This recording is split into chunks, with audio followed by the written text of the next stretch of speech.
Hi, this is David Chaumette, and I'm here to discuss the calendaring exercise and how you can use it to make your life more effective and more efficient. The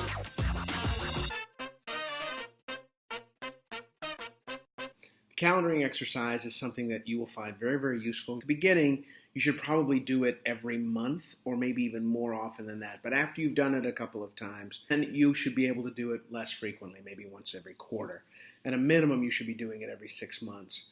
So, the first thing to do is recognize that it's going to take more time than you think to get through this process. You're going to need a book like this, and I'm going to include a couple pictures of what this is. But, this cost me $1 to get at a dollar store nearby. Nothing very fancy. If you can't get something like that, then that's fine. But what you really need is something that will allow you to record everything that you need to do. David Allen, in his Getting Things Done book, talks about getting it out of your head. That's what the purpose of this is. Let me show you by example. The first time I did this, I was back in 2015, I think, so in 2018. It's been 3 years.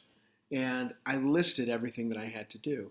I'm intentionally keeping this a little bit far away from the screen so you can't exactly see what I was writing. But there's all kinds of things here related to getting my son into college, fixing the lights on my car, paying things, getting a passport, all kinds of stuff that I had to do. And when I made the list, it was, at the end of the day,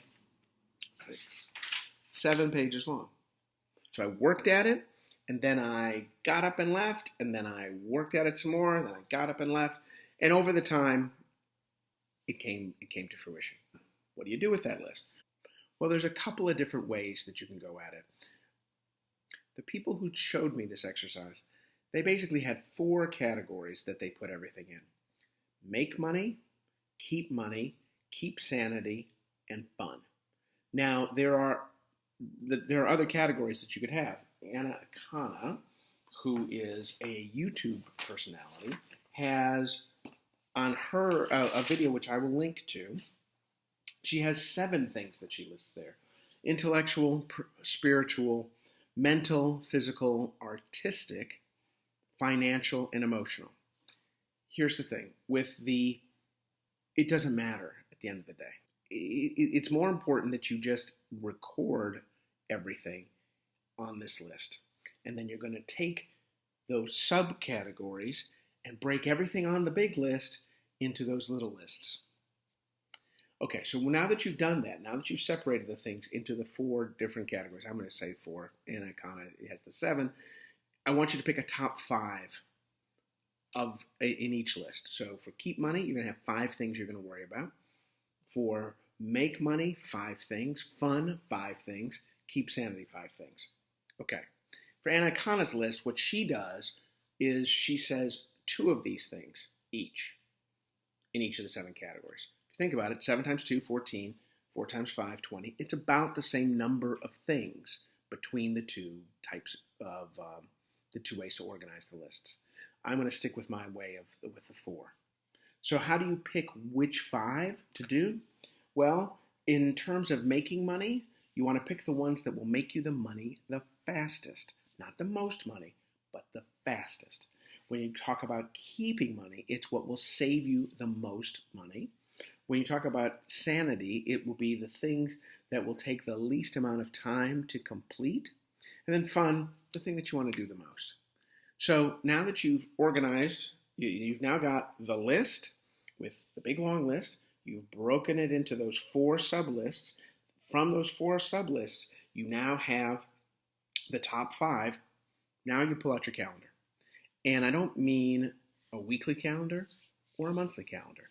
What you really want to do is pull out an annual calendar, at least 12 months, really preferably 18, and put each of these items onto the calendar somewhere.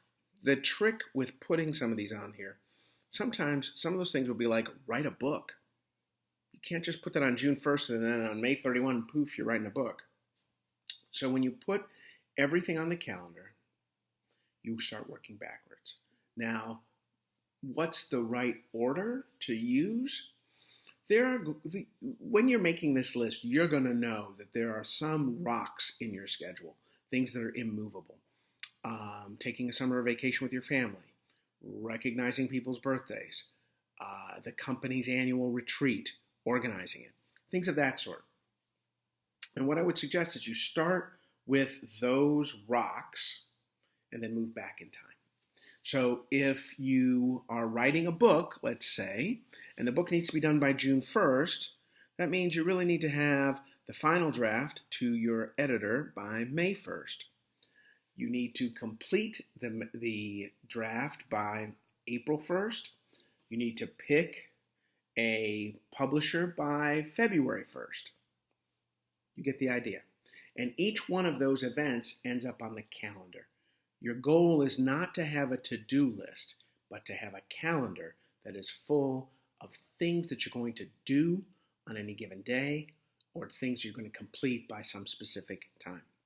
So you get those 20 things onto your calendar. Now, don't get me wrong. When you're done, it'll be a whole lot more than 20 things. Once you've done that, you will find that many of the things that you need to be working on are either not the highest priority, they won't be filling in your calendar, or it'll be so easy that you can just complete them and move on. So what you do is, as you complete things off of your list, go back to the sub-list, make money, sanity, we keep your sanity, have fun, whatever it is, and take an item off of that. Take number 6 off the list and put it onto your calendar and see how you do.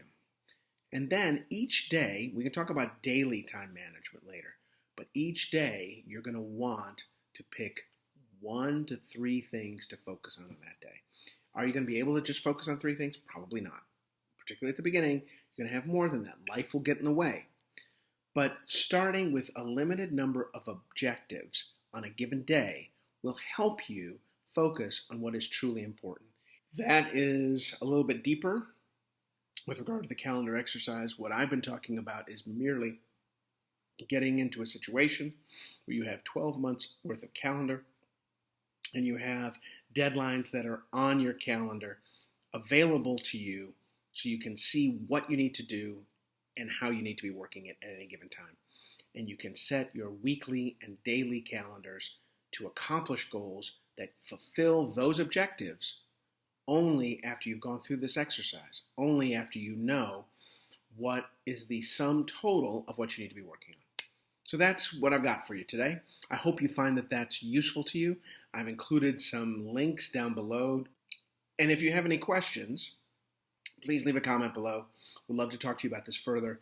If you liked this video, please comment, like, or subscribe to this channel. I will continue to provide hopefully useful content, and I look forward to seeing you in the next video. Thank you.